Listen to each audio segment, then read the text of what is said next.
given to the Jews that most people think is a German invention. It was actually an Islamic invention in the 9th century in Iraq by the second Khalif al-Mutawakkil of Iraq, who invented the yellow star for the Jews to be identified as they walked down the street.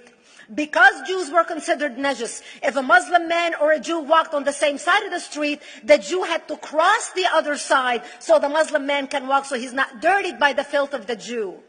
Christians were given the zunnar, the belt, which most of you men are wearing right now. That was an Islamic invention for the Christians. Islam continued to grow. They went all the way to Jerusalem. They conquered Jerusalem. Christians couldn't ring their church bells in Jerusalem.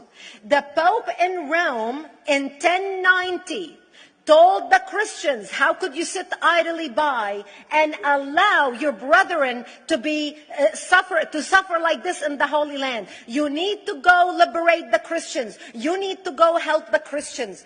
That's why the Crusaders were launched. The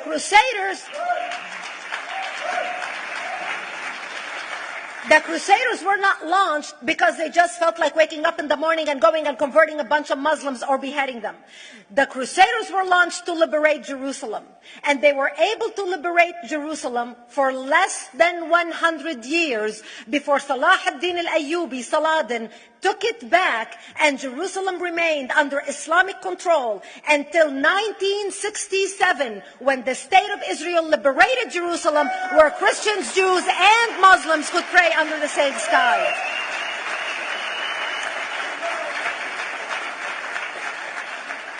The Crusaders continued fighting Islam, and for 300 years they tried and failed. And by the 1300s, the Crusaders disappeared because they could not win against Islam.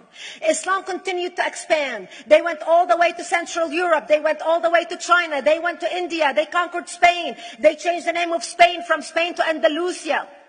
And they started, as they advanced, as they conquered more nations, more people paid the jizya, or the protection tax. And this is how the Islamic empire grew.